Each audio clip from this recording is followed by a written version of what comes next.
Okay, kids, here we are again, another work story. So, there's so many of them. So, we get this guy, Bill Carney. This guy, oh my God, this guy was so fucking square, man. Holy shit. So, he would get these jobs and he would just take them to the nth fucking degree. So, he gets a job as a technician. There was nobody more unqualified for this job than this guy. So, he gets and he's testing CIS injection components. So he was like, I don't know, this guy. Anyway, let me preface it. So I was working with just a bunch of maniacs. So every time Willie Nelson's song would come on, You're Always on My Mind, this one guy would just go, Mr. Carney, you're always on my mind. Tell me, Mr. Carney. So anyway, he's working in this room. He's got testing these injection nozzles. He's taking it to the nth degree. I mean, the German engineer coat, the light blue with the Mercedes emblem on it.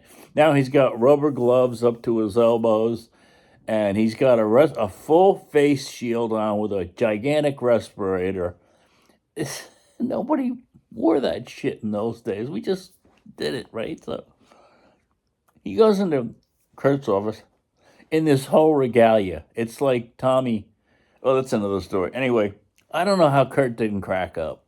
So enter Bob Bosch, the chief. Now, Chief's in the same room with him. He's not wearing anything. And then this other guy, I can't remember his name. Anyway, so Carney's complaining and complaining about the fumes.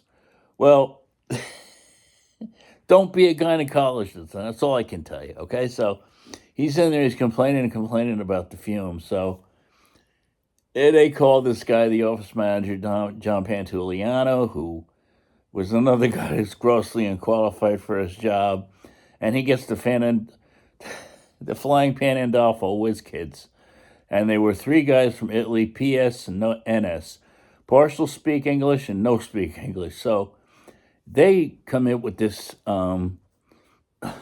system to suck the fumes out, right? So they're up there working, and they were talking in Italian, and Kurt was one of these guys that would give you just enough rope to hang yourself. So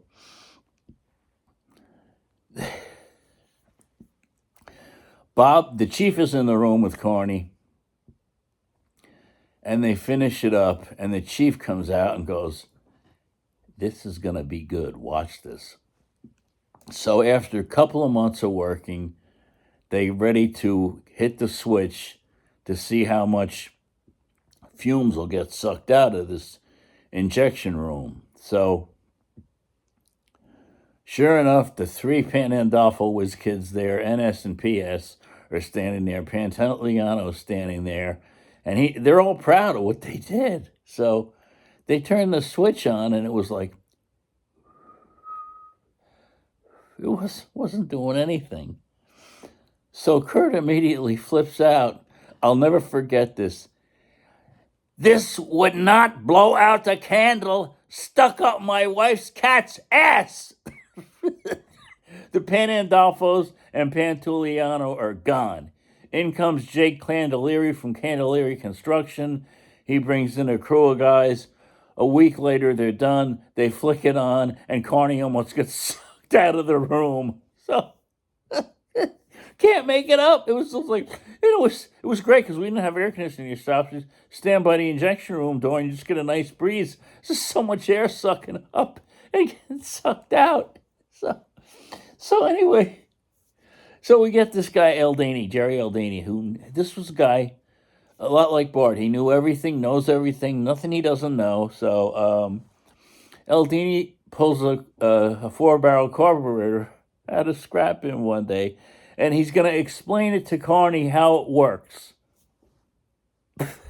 Gets good. This one gets really, really good. He opens up. He flips it upside down, first of all.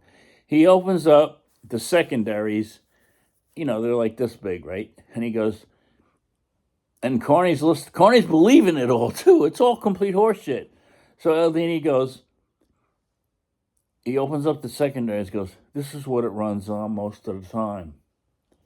And then he opens up the primaries, which are like this big, and he goes, if you need extra power, you'll use these. Then he flips it right side up, and he points to the choke flap. This is the most classic of all classic lines I ever heard. And he looks at Carney and goes, this is the choke flap, remember? And when this opens up, all hell breaks loose. Nothing could be farther from the truth. They should have put Aldini in there and got him sucked up in a chute with Mr. Carney. And these guys are supposed to know what the fuck they're doing. So, all right, I'm down back in Sheffield again, right? So, Stillman and Hogue, big Buick dealer, Cadillac dealer down in Inglewood, opens up the place next to us as a gigantic service area. Used to be Popsicle, and they converted it, and it's now going to be a big tech place, right? So we had this kid down there, the headbanger. So he had a Thunderbird, I don't know, 77 Thunderbird or something. So you never get the full story. Anyway, it's 100,000 miles on it, and it jumps time. So all the valves hit the pistons, and the timing chain jumped, and so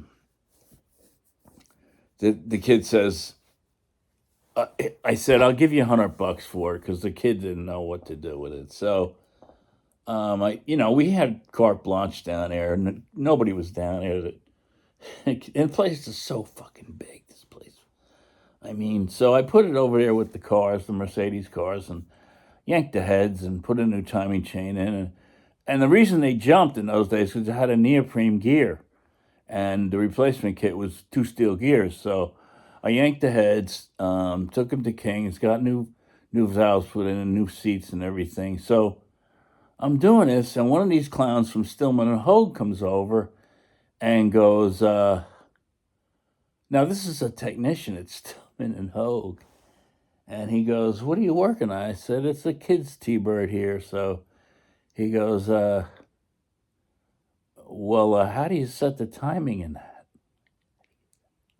You're supposed to be a technician at Stillman and Hogue. You don't know how to set the timing in a 351 Cleveland engine. So I'm like, to those customers that have this guy working on their car.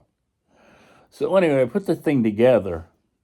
The headbanger now gets moved up to Montvale. He's now the car wash guy or something. So we get a new temp guy in. So the temp, this kid was a nice kid. So he goes, he needed a car. He lived in Wayne, and he was commuting down. I don't know how he was getting down. I guess he's taking a bus or something.